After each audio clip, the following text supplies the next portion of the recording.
শিক্ষার্থীরা, আমার ঘরে আমার স্কুলের আজকের ক্লাসে তোমাদের সবাইকে স্বাগতম। আজকে আমরা তোমাদের অর্থনীতি বইয়ের পঞ্চম অধ্যায় বাজার বা মার্কেট নিয়ে আলোচনা করব। চলো দেখি আজকে আমরা কি শিখব।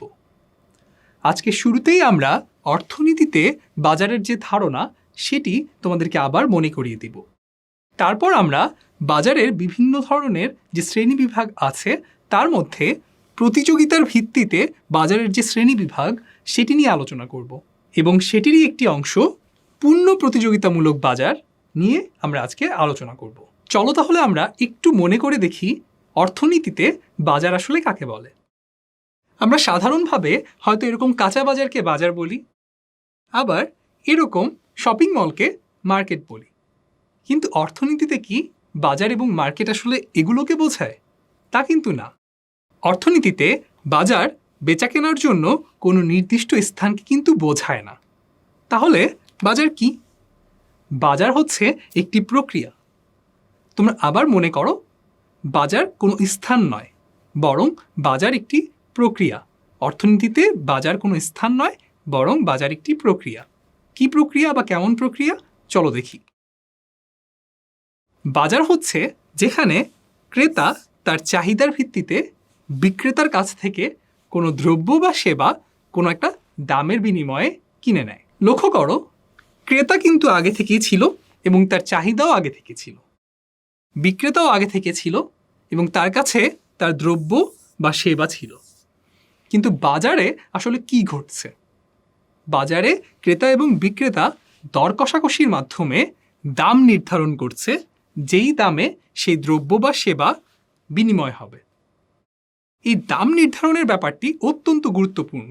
আমরা যখন সামনে বাজারের বিভিন্ন শ্রেণীবিভাগ নিয়ে আলোচনা করব, তখন আমরা দেখব এই দাম ব্যাপারটি সবচাইতে গুরুত্বপূর্ণ ভূমিকা রাখছে। আজকের আলোচনাতেও তোমরা এই ব্যাপারটি দেখতে পাবে। তাহলে বাজারের সংজ্ঞা কি দাঁড়ালো? যে প্রক্রিয়ায় বিভিন্নভাবে ক্রেতা এবং বিক্রেতার মধ্যে দ্রব্য বা সেবা বেচাকেনা হয়ে থাকে তাকেই বাজার বলে। এরকম কিন্তু অনলাইনে বেচাকেনাটাও একটা বাজার, আবার টেলিফোনে যদি বেচাকেনা হয় সেটাও কিন্তু একটা বাজার। তো আমরা এতক্ষণ বাজার কি সেটি নিয়ে আলোচনা করলাম। এবার চলো বাজারের বিকাশ এবং বিকশিত বাজার আসলে কত রকমের হয় সেটি নিয়ে একটু আলোচনা করে আসি। বিকশিত বাজার কিন্তু মূলত 3 ধরনের হয়। এই চ্যাপ্টারের ঠিক আগের আলোচনায় কিন্তু ছিল সময়ের প্রেক্ষিতে বাজারের প্রকারভেদ এবং পরিধি বা অঞ্চলের প্রেক্ষিতে বাজারের প্রকারভেদ।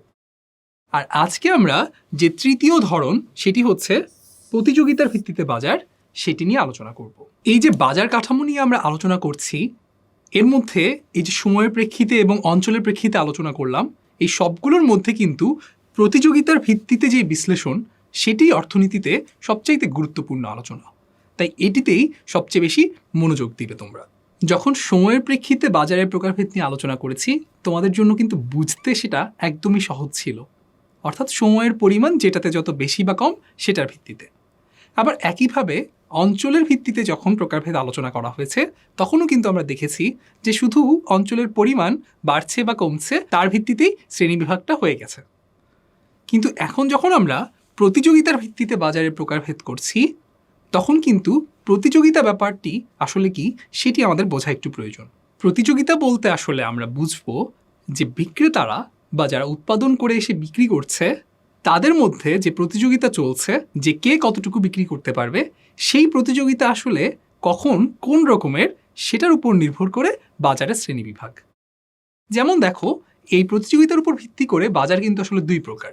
প্রথমটি হচ্ছে পূর্ণ প্রতিযোগিতামূলক বাজার, আর দ্বিতীয়টি হচ্ছে অপূর্ণ প্রতিযোগিতামূলক বাজার। এই দুটোকে ইংরেজিতে বলে পারফেক্টলি কম্পিটিটিভ মার্কেট আর ইমপারফেক্টলি কম্পিটিটিভ মার্কেট। এখন কম্পিটিশন বা প্রতিযোগিতা বলতে বা পূর্ণ কম্পিটিশন বা পারফেক্ট কম্পিটিশন বলতে আমরা আসলে কি বুঝি সেটি নিয়ে আমরা আজকে আলোচনা করব এবং পরবর্তীতে অপূর্ণ প্রতিযোগিতা নিয়ে আলোচনা করব।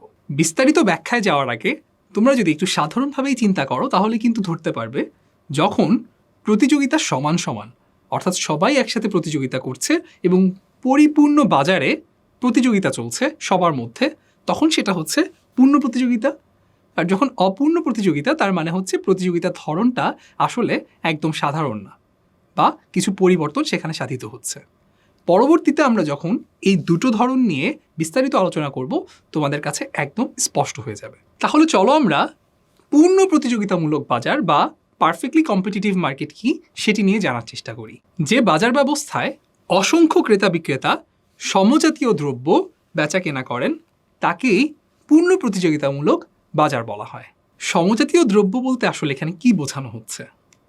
বোঝানো হচ্ছে বিক্রেতারা সবাই একই টাইপের দ্রব্য বিক্রি করছে, অর্থাৎ একজন বিক্রেতা যা বিক্রি করছে আর আরেকজন বিক্রেতা যা বিক্রি করছে তার মধ্যে খুব বেশি পার্থক্য নেই। এটি নিয়ে আমরা সামনে আরও বিস্তারিত আলোচনা করব। এই পূর্ণ প্রতিযোগিতামূলক বাজারের একটি উদাহরণ হচ্ছে মোটা চালের বাজার। খেয়াল করো, মোটা চাল বা চাল বিক্রি করে কিন্তু অসংখ্য বিক্রেতা। প্রায় প্রতিটি এলাকাতেই অনেকগুলো করে চালের দোকান তোমরা খুঁজে পাবে, আর ক্রেতা কিন্তু প্রায় সবাই। তার মানে অসংখ্য ক্রেতা চালের বাজারে রয়েছে। তারপর লক্ষ্য করো সমজাতীয় দ্রব্য। মোটা চালের বাজারে যে সমজাতীয় দ্রব্য বিক্রি করা হচ্ছে এটি বোঝা কিন্তু খুব সহজ। প্রতিটি চালের দোকানে কিন্তু বলা যায় একই ধরনের চালই বিক্রি হয়, যেগুলোর মধ্যে আসলে পৃথকীকরণ করা খুব কঠিন। তোমাকে যদি আমি একটি চালের প্যাকেট বা কতগুলো চাল দেখিয়ে বলি যে এটি কোন দোকান থেকে আনা হয়েছে বলো, তাহলে তুমি সেটি কোনোভাবেই বলতে পারবে না। তার মানে হচ্ছে পৃথকীকরণ করা প্রায় অসম্ভব। আর সে কারণেই এই দ্রব্যগুলোকে সমজাতীয় দ্রব্য বলে আমরা অভিহিত করছি। আমরা যখন বাজারের সংজ্ঞা পড়ছিলাম তখন কিন্তু বলেছিলাম যে দাম ব্যাপারটি বাজারের সবচেয়ে গুরুত্বপূর্ণ একটি অংশ। এই পূর্ণ প্রতিযোগিতামূলক বাজারের ক্ষেত্রেও আমরা সেটি দেখতে পাই। এই বাজারে চাহিদা এবং যোগান দ্বারা পণ্যের দাম একবার যদি নির্ধারিত হয়ে যায় তাহলে কোনো ক্রেতা বা বিক্রেতার পক্ষে এককভাবে তা পরিবর্তন করা সম্ভব হয় না। কিন্তু কেন, বা এই ব্যাপারটি দিয়ে আসলে আমরা কি বোঝাতে চাচ্ছি? ধরো যতজন বিক্রেতা চাল বিক্রি করতে চাচ্ছেন আর যতজন ক্রেতা চাল কিনতে চাচ্ছেন তাদের সবার চাহিদা এবং যোগান মিলে ভারসাম্যে এসে ঠিক হলো যে 50 টাকা করে মোটা চাল বিক্রি করা হবে। এখন কোনো দোকানদার যদি বলে আমি আপনাকে 50 টাকায় দিব না, বরং 60 টাকায় দিব, তাহলে কি তুমি সেই দোকান থেকে কিনবে? না, বরং তুমি তখন অন্য একটি দোকানে গিয়ে 50 টাকায় সেই চালটি কিনে নিবে। তার মানে হচ্ছে এককভাবে কোনো বিক্রেতা চাইলেই কিন্তু দামকে প্রভাবিত করতে পারছে না। আবার কোনো ক্রেতা যদি মনে করে যে আমি একসাথে 100 কেজি চাল কিনবো, তাই আমাকে 50 টাকার কমে দিতে হবে 40 টাকায়, কিন্তু তখন দেখা যাবে কোনো বিক্রেতা সেখানে রাজি হচ্ছে না। তার মানে এই মার্কেটটি বা এই বাজারটি এতটাই বড় এবং এতটাই বিস্তৃত যে কোনো ক্রেতা বা বিক্রেতা এককভাবে দামের উপর কোনো প্রভাব ফেলতে পারে না। এই ব্যাপারটি কিন্তু এখানে বলা হয়েছে এবং এটি নিয়ে সামনে আমরা আরও বিস্তারিতভাবে জানব। পূর্ণ প্রতিযোগিতামূলক বাজারের কিছু নির্দিষ্ট বৈশিষ্ট্য আছে যেটি শুধুমাত্র এই বাজারের ক্ষেত্রেই প্রযোজ্য। এই বৈশিষ্ট্যগুলো যদি তোমরা স্পষ্টভাবে বুঝতে পারো তাহলে কিন্তু পূর্ণ প্রতিযোগিতামূলক বাজার বা পারফেক্টলি কম্পিটিটিভ মার্কেট আসলে কি সেটি বোঝা তোমাদের জন্য অনেক সহজ হবে। প্রথম বৈশিষ্ট্য হচ্ছে অসংখ্য ক্রেতা ও বিক্রেতা। এই ব্যাপারটি আমরা আগেও বলেছি, এখন আবার বলছি, যেই বাজারে অসংখ্য ক্রেতা বিক্রেতা থাকবে সেখানেই কিন্তু পারফেক্টলি কম্পিটিটিভ মার্কেট তৈরি হওয়ার সম্ভাবনা তৈরি হয়। কারণ আমরা যে উদাহরণ দিচ্ছিলাম চালের মার্কেট, সেখানে কিন্তু আমরা দেখতে পেয়েছি একটি দেশ বা একটি ভূখণ্ড কিংবা একটি শহর, ধরো ঢাকা শহর, এই শহরেই কিন্তু অসংখ্য মানুষ চাল কিনছে এবং অসংখ্য বিক্রেতা চাল বিক্রি করছেন। এ কারণে চালের একটি পারফেক্টলি কম্পিটিটিভ মার্কেট তৈরি হয়েছে। পারফেক্টলি কম্পিটিটিভ মার্কেটের দ্বিতীয় বৈশিষ্ট্য হচ্ছে দ্রব্যের এককটি সমজাতীয়, অর্থাৎ পরিমাণগত ও গুণগত দিক থেকে পণ্যের একটি একক অন্য একক থেকে পৃথক করা যায় না। ব্যাপারটি একটু উদাহরণ দিয়ে বলি। ধরো তুমি কোনো একটি দোকান থেকে, ধরো ফার্মগেটের কোনো একটি দোকান থেকে 1 কেজি চাল কিনেছো। এরপর তুমি মিরপুর গিয়ে কোনো দোকান থেকে আরও 1 কেজি চাল কিনলে। এই যে চাল, তার একক হিসেবে কিন্তু আমরা 1 কেজিকে বোঝাচ্ছি, এবং 1 কেজি চাল যখন আমি মিরপুর থেকে কিনছি, আরেক কেজি চাল আমি ফার্মগেট থেকে কিনছি, এই দুই চালের মধ্যে পরিমাণগতভাবে বা গুণগতভাবে তেমন কোনো পার্থক্য আমরা খুঁজে পাচ্ছি না। অর্থাৎ 1 কেজি চালে যতটুকু চাল থাকার কথা সেটি কিন্তু দু জায়গায় প্রায় একই, এবং গুণগত দিক থেকেও আমরা দেখতে পাচ্ছি যে চালের গুণগত মান একই। তার মানে পারফেক্টলি কম্পিটিটিভ মার্কেটে যে দ্রব্য সেটির একক সব জায়গায় সমজাতীয় বা হোমোজিনিয়াস থাকে। এবার আমরা পারফেক্টলি কম্পিটিটিভ মার্কেটের বা পূর্ণ প্রতিযোগিতামূলক বাজারের তৃতীয় বৈশিষ্ট্য দেখব। তৃতীয় বৈশিষ্ট্যটি হচ্ছে ক্রেতা ও বিক্রেতা বাজার সম্বন্ধে পূর্ণভাবে জ্ঞাত। অর্থাৎ ক্রেতা এবং বিক্রেতা দুইজনই বাজারে পণ্যের প্রতি একক অর্থাৎ ধরো চালের প্রতি কেজির গুণাগুণ দাম সবকিছু সম্পর্কে সম্পূর্ণভাবে অবহিত। একটি উদাহরণ দিয়ে বোঝাই, তুমি যদি ইন্টারনেটে সার্চ করো বস্তা প্রতি চালের দাম, কোন চালের দাম বর্তমানে কত, আগে কবে কত ছিল, সেটিও কিন্তু তুমি সহজেই পেয়ে যাবে।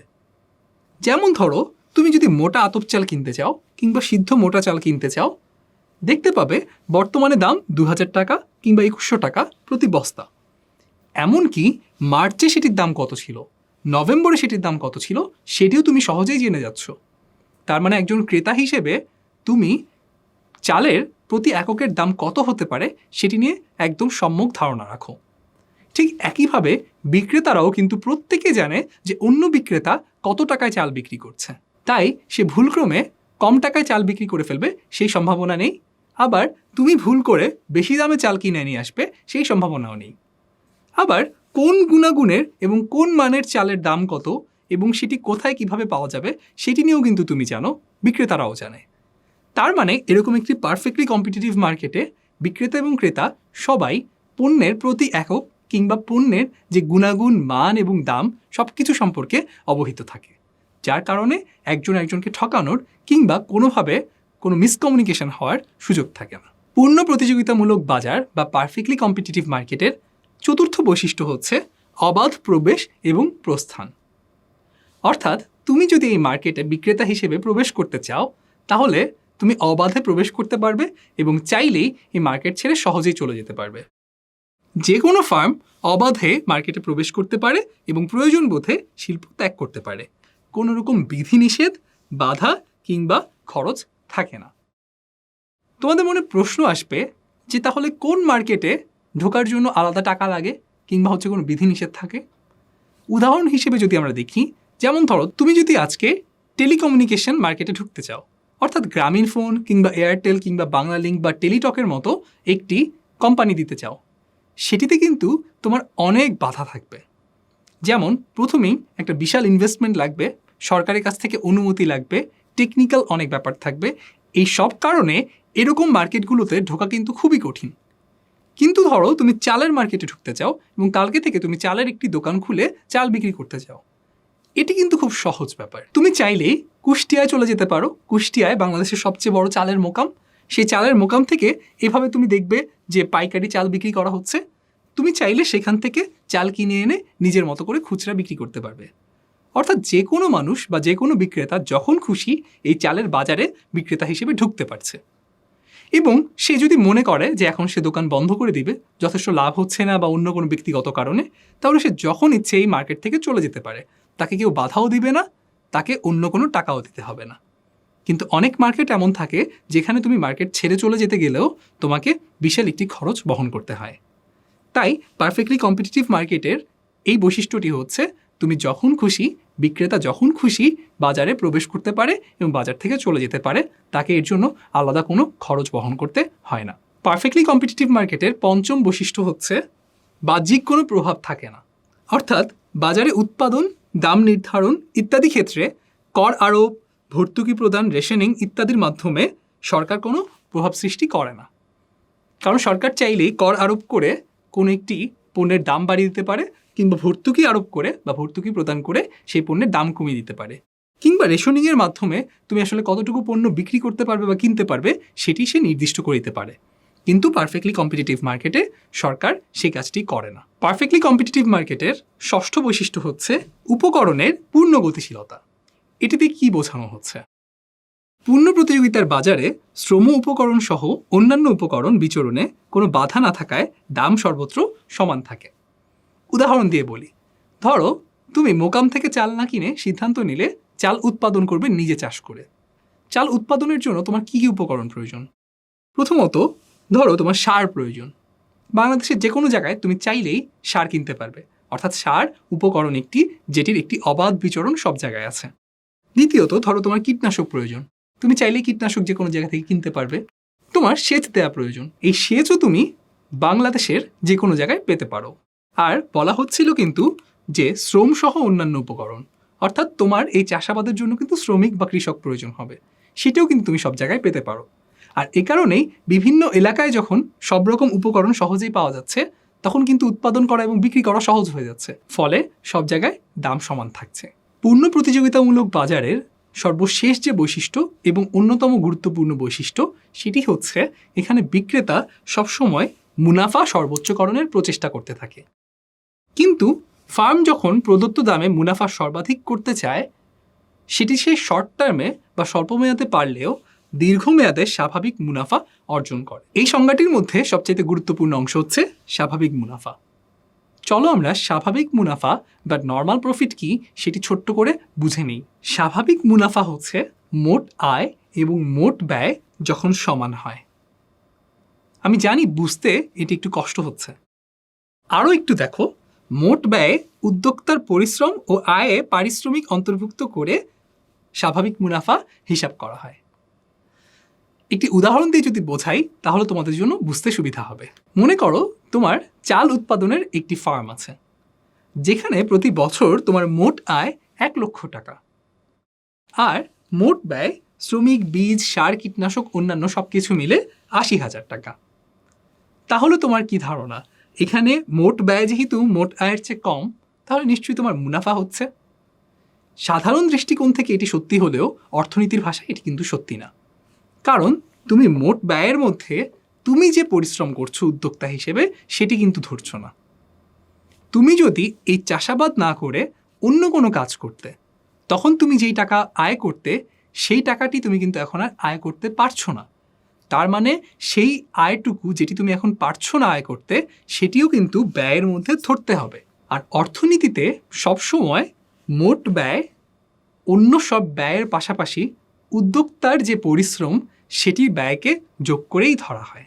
তার মানে মোট ব্যয়ের মধ্যে তুমি যদি তুমি উদ্যোক্তা হিসেবে যে পরিশ্রম করেছো সেটির ব্যয় ধরো, তারপর যদি মোট ব্যয় আর মোট আয় সমান হয়, তাহলেই কেবলমাত্র সাধারণ মুনাফা বা স্বাভাবিক মুনাফা হচ্ছে।